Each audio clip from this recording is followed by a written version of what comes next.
Olá pessoal, boa noite a todos, sejam todos muito bem-vindos. Essa é a última live do mês de outubro, desculpa. E todas as terças-feiras, às 19 horas até às 19h30, nós estamos aqui respondendo as dúvidas dos nossos seguidores da internet, tanto YouTube, Instagram, Facebook, sobre os tumores gastrointestinais. Eu sempre reforço, ou gostaria de reforçar nesse mês de outubro, do Outubro Rosa, que mesmo não sendo a minha área, o câncer de mama é o câncer mais comum na mulher, depois do câncer de pele. Então, todas as mulheres da família, mães, enfim, irmãs, devem fazer a mamografia e o ultrassom de mamas a partir dos 40 anos de idade e devem ser avaliadas pelo seu médico de confiança, né, pela palpação das mamas. Então, cuidem do Outubro Rosa com carinho e reforcem a todos da família para fazer os exames preventivos. Então vamos já respondendo as dúvidas dos nossos seguidores. Então, cisto no pâncreas é preocupante? Boa. Então, o pâncreas é talvez um tumor bastante agressivo, a gente tem bastante cuidado nesse tipo de doença, afeta principalmente pessoas acima dos 60 anos, mas geralmente os tumores de pâncreas, eles são tumores que a gente consegue ver na ressonância ou na tomografia, eles são tumores carnosos, quer dizer, a gente vê um pedaço, talvez, de câncer duro ali misturado no pâncreas. Quando a gente fala em cisto é uma bolinha de água, então, existe cisto no fígado, cisto no rim, existe também cisto no pâncreas. Então, na grande maioria das vezes, os cistos pancreáticos são benignos, mas na ressonância e na tomografia a gente pode avaliar eventualmente sinais que esse cisto pode ser, entre aspas, mais ruim, ou pode eventualmente até mesmo evoluir para câncer. Então, os cistos que têm aquela bolinha de água, a parede do cisto bem espessa, a água dentro do cisto ela é meio suja, vamos dizer assim, que a gente tem alguma sujeira ali, tem septos dentro, o tamanho do cisto, se eventualmente esse cisto aumentou de tamanho. Então nós temos indicativos que cistos pancreáticos, na maioria das vezes, são benignos, mas a gente pode, numa tomografia ou ressonância, ter indícios que esse cisto pode ser ou maligno ou pode ter um risco de evoluir para câncer. Então a gente chama de IPMN, que é a neoplasia pancreática mucinosa intraductal. Esse tipo de tumor é um tumor benigno, mas que causa mais ou menos 5% de risco cada ano de evoluir para câncer e a gente indica muitas vezes a cirurgia para esse tipo de situação. Então, os cistos pancreáticos devem ser avaliados por uma equipe bem experiente, um exame de imagem muito bom, muito bem feito, para avaliar o risco de ele ser ou não maligno e eventualmente até mesmo indicar uma cirurgia pancreática, que é uma cirurgia bem grande, então tem que ter muito cuidado para esse tipo de situação. Então, outra pergunta, se a cirurgia por vídeo é mais eficaz que a cirurgia aberta ou cortada. Então, vamos lá. A cirurgia clássica nossa, eu falo da parte abdominal, é a cirurgia com laparotomia. A gente corta a barriga no meio, abre ela, né, tem que ter bastante espaço, entre aspas, para a gente mexer lá dentro. E é a cirurgia que a gente consegue retirar aí câncer de estômago, câncer de fígado, câncer de intestino. É uma cirurgia que até muito tempo foi feita com muita tranquilidade, o risco de morte dela é baixo, o risco de complicações também é baixo. Mas depois que surgiu a cirurgia por vídeo, a questão então da gente fazer uns furinhos na barriga e conseguir mexer isso com mais, talvez, delicadeza, a cirurgia por vídeo ela não foi feita simplesmente por uma questão estética, né? Então, só para a gente não ter um corte na barriga, eventualmente aí para tirar a camisa para as mulheres. É uma questão realmente de recuperação. Então, a cirurgia por vídeo, como ela usa umas pinças e a gente precisa ser muito, talvez, cuidadoso, muito delicado na cirurgia por vídeo, ela causa um efeito muito bom, que é uma recuperação cirúrgica melhor. Então, a cirurgia por vídeo ela faz uma recuperação mais fácil do paciente. O paciente não tem tanta dor no pós-operatório, ele não precisa tantos remédios, acaba ficando menos tempo no hospital, menos transfusão de sangue, menos risco de infecção. Então, a cirurgia por vídeo tem inúmeras vantagens para o paciente. Se ela é mais eficaz do ponto de vista de tumor, daí a resposta é não. Tanto a cirurgia cortada, né, se a gente corta, faz a laparotomia, ou a cirurgia por vídeo elas são iguais, ela vai retirar o tumor, vai tirar as ínguas ao redor, né? Os linfonodos, então o resultado oncológico é o mesmo.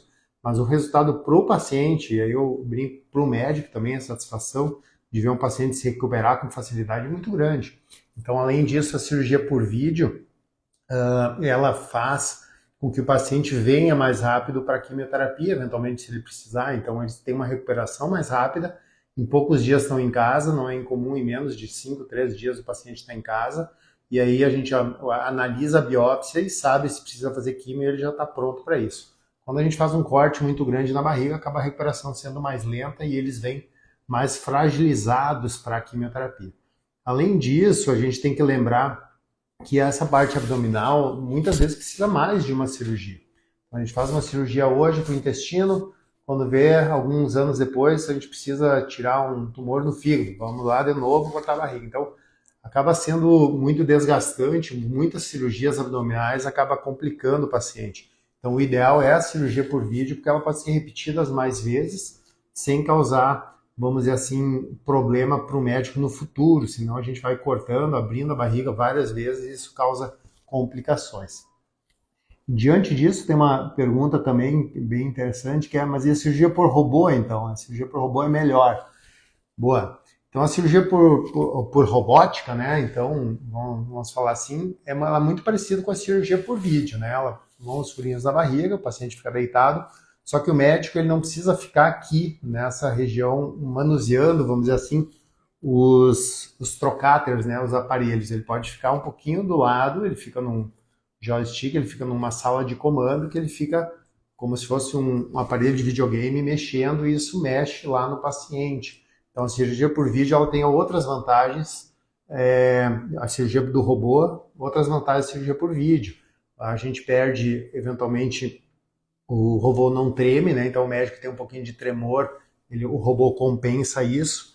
A imagem do robô ela é realmente muito melhor. O robô, entre aspas, tem mais força para ficar segurando ali se a gente precisa eventualmente afastar algo. Então nós temos algumas vantagens da cirurgia para o robô. Então nós temos o corte na barriga, depois a cirurgia por videolaparoscopia e depois o robô. Mas o robô, do ponto de vista abdominal, ele realmente foi importante na região da pelve, lá na região lá embaixo, né?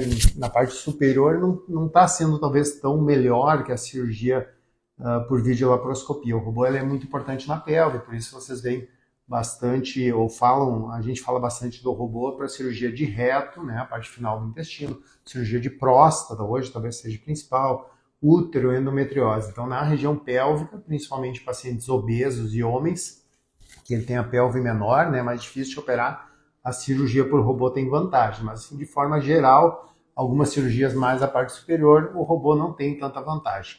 Ao meu ver, a cirurgia por robô vai ter vantagem quando realmente a gente puder deitar numa sala, né, ser instalados os aparelhos do robô, e um médico em outra cidade ou em outro país eventualmente pode operar você. Então, quando a gente tiver uma internet ou não tiver problemas de demora do sinal, quer dizer, o médico lá nos Estados Unidos realmente pode ficar mexendo no robô e operando um paciente lá no Brasil. Então, isso talvez vai ser o futuro da medicina, fazer cirurgia de robótica de grande distância, você não precisa sair da sua região e consegue ser operado por outro médico longe, vamos dizer assim, de onde você está. Essa é uma grande vantagem. Então vamos seguir aqui as perguntas. Lesão submucosa no estômago de 2 centímetros, biópsias negativas 2 vezes, repetir a biópsia 2 vezes, pode ser câncer? Boa.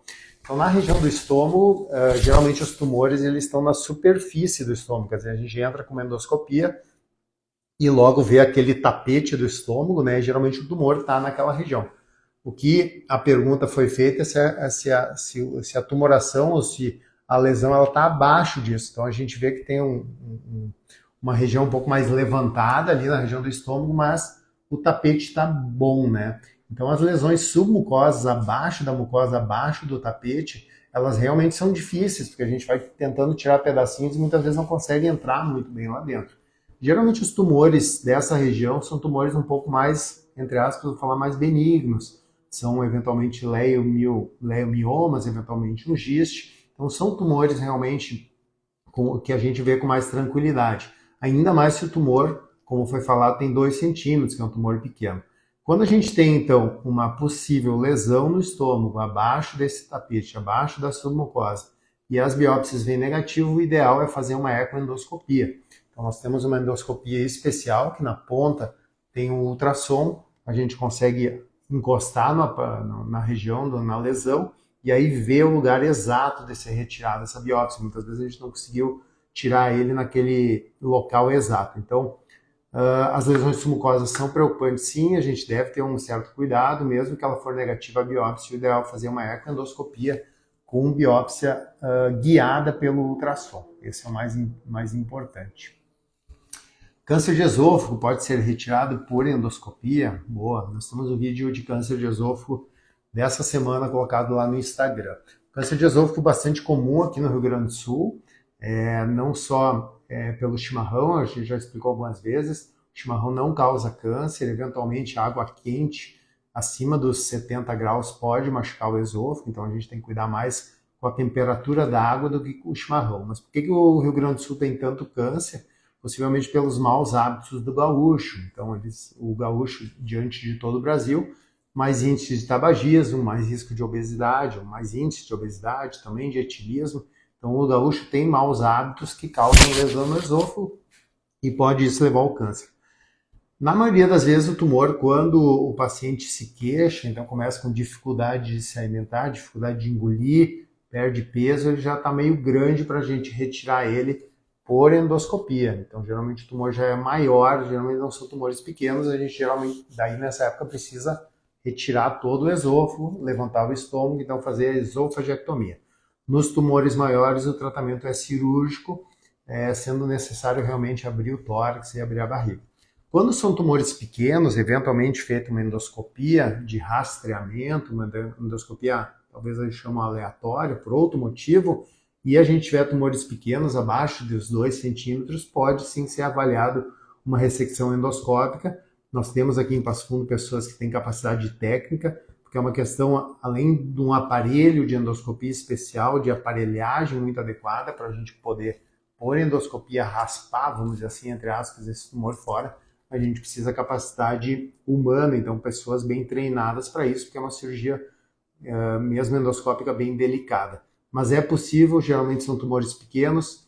Para você ter ideia, talvez a gente vê isso 1, 2 vezes por ano, então é bastante raro acontecer.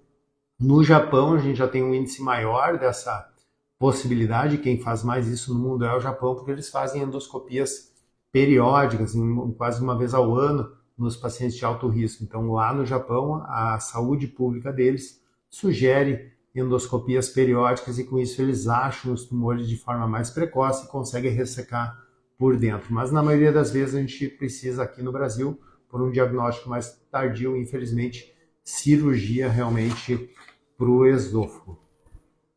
Vamos seguir aqui então as perguntas. Então, preciso parar de fumar durante o tratamento? Bom, eu acho que não preciso nem dar muitas opções, né? O cigarro é causa de morte, eu falo nem de câncer, causa de morte evitável no mundo, a primeira causa de morte evitável no mundo. E o cigarro é a principal causa de câncer no mundo. Se ele for realmente retirado, quase 40% dos tumores podem não ter acontecido. Isso, claro, a gente fala em câncer de pulmão, câncer de língua, mas dentro da área gastrointestinal, que é a área que a gente trabalha, a gente tem um aumento no risco de câncer de intestino, câncer de esôfago, câncer de estômago, pâncreas, fígado, quer dizer, quase todos os tumores intraabdominais, eles são causados ou, na verdade, são estimulados pelo tabagismo.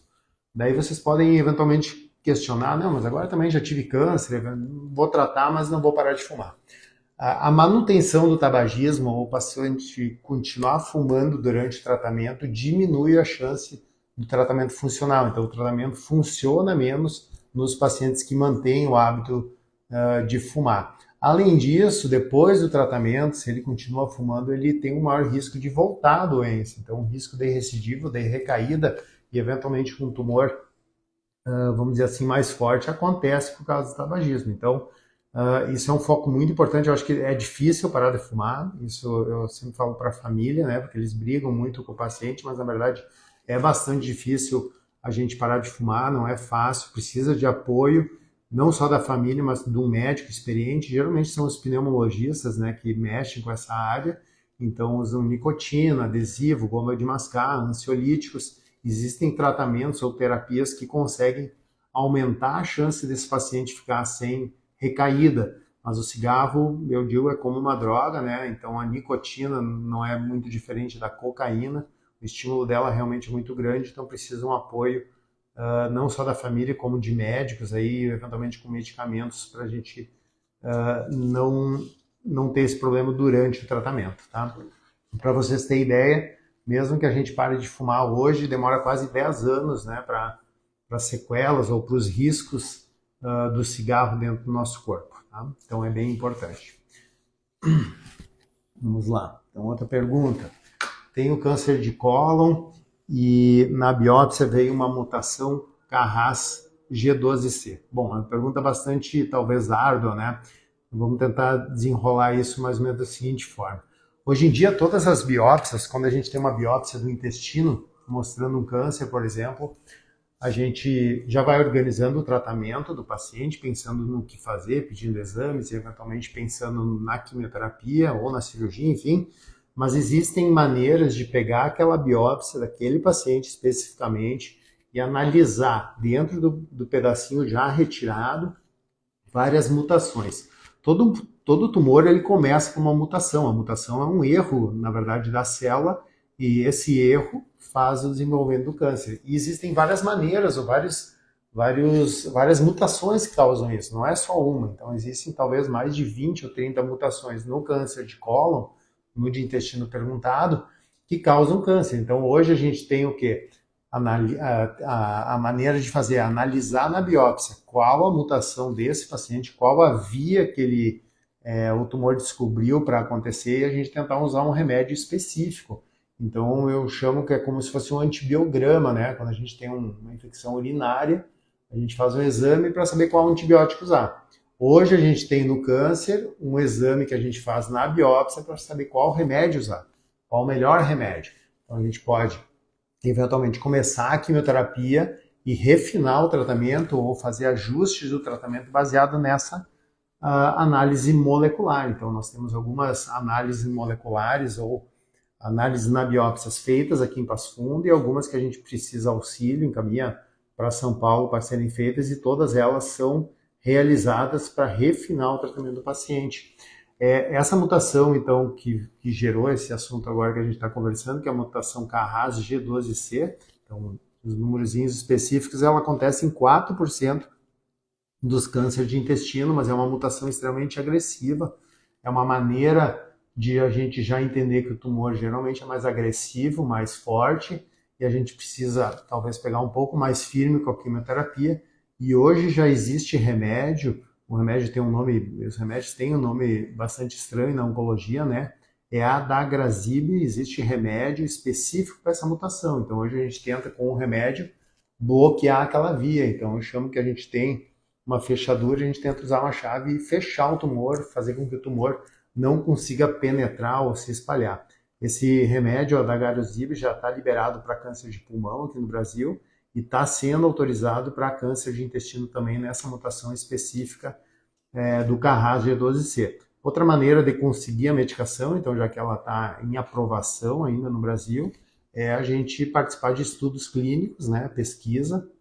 A gente até olhou já em relação a isso, existe pesquisa em São Paulo para esse tipo de mutação específica e talvez é uma maneira bem fácil da gente conseguir a medicação e conseguir um resultado mais eficaz. Então existem sim, existe a necessidade de avaliar as mutações em todos os tumores e existe a necessidade de refinar o tratamento através dessas alterações que a gente reconhece na biópsia, nas mutações. Após a gastrectomia, então, só um segundinho. Após a gastrectomia total, é comum refluxo? Seria um mau funcionamento do esôfago? Boa pergunta.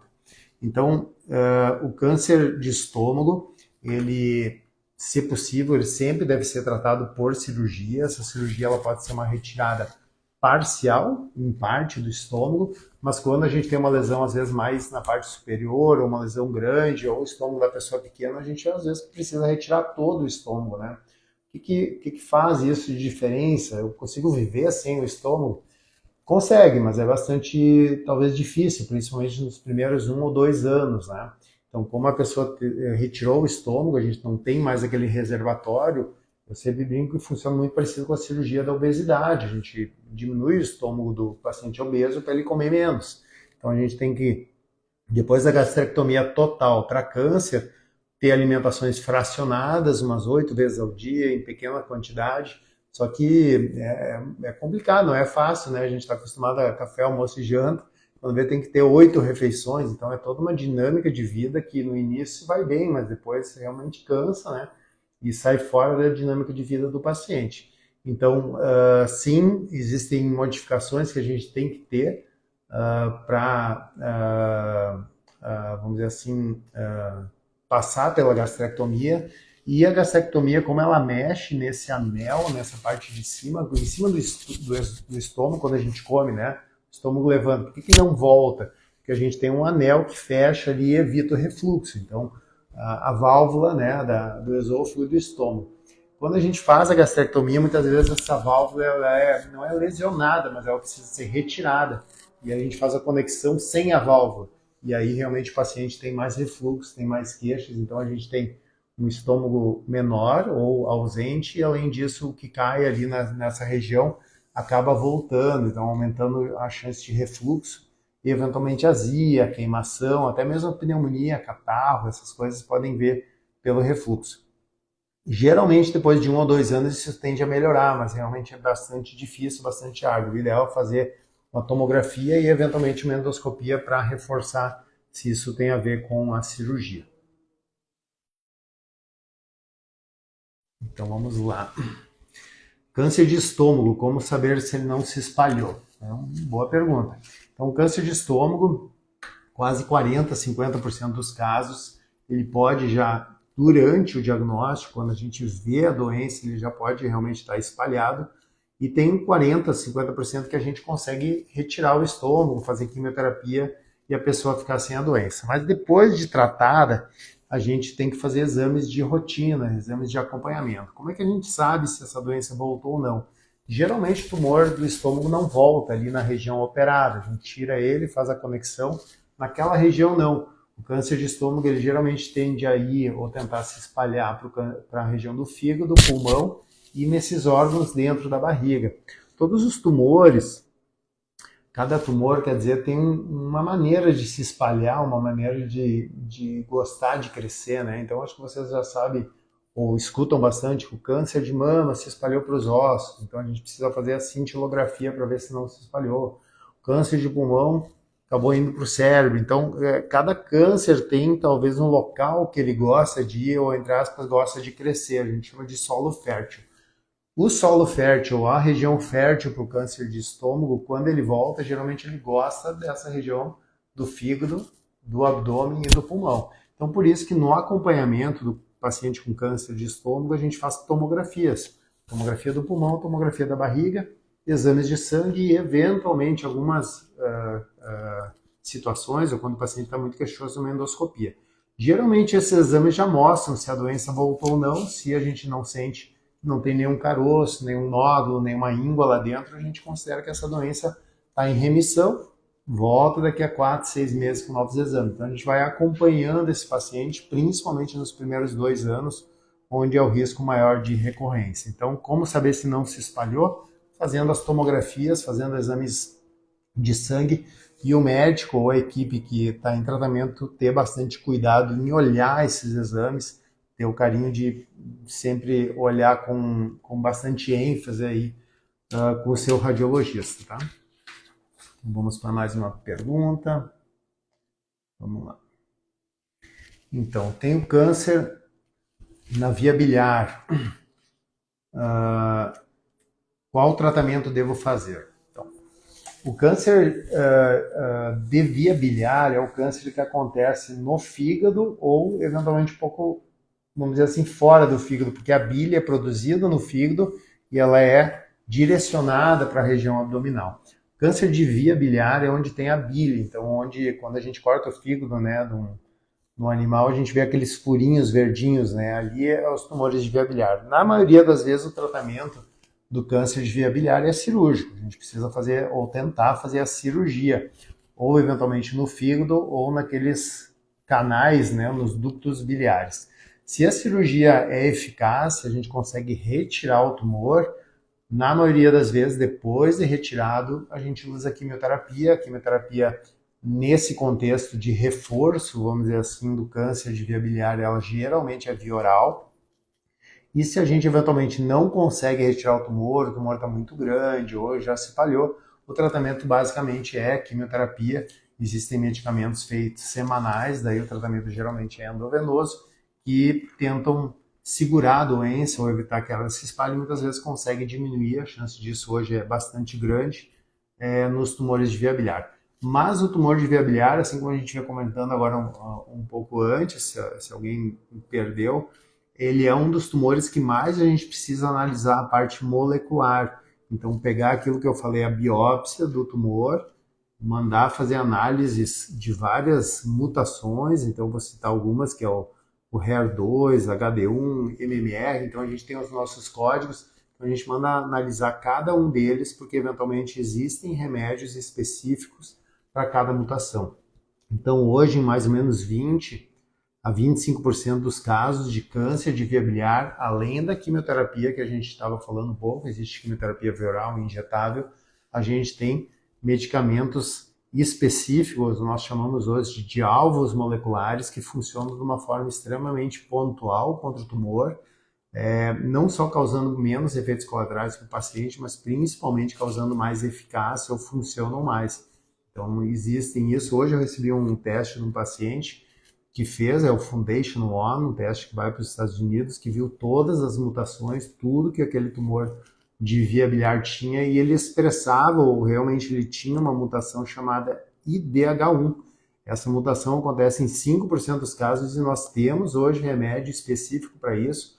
A taxa de resposta, a taxa de sucesso é realmente muito mais alta que a quimioterapia. Então, vale a pena sim a gente investir na análise das biópsias, principalmente nos tumores gastrointestinais, porque hoje realmente a gente tem medicamentos mais eficazes que antigamente. Então vamos lá, outra pergunta. Então a Miriam perguntou como funciona a biópsia do fígado. Boa.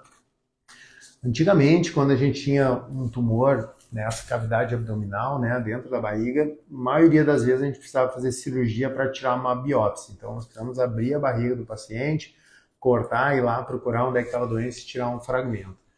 As biópsias antigas que faziam pela pele, a gente botava uma agulha, então, pela pele, né, a agulha era muito fininha e acaba não saindo material, a gente não conseguia coletar, não conseguia tirar um pedacinho, vamos dizer assim, de carne para a biópsia de forma adequada.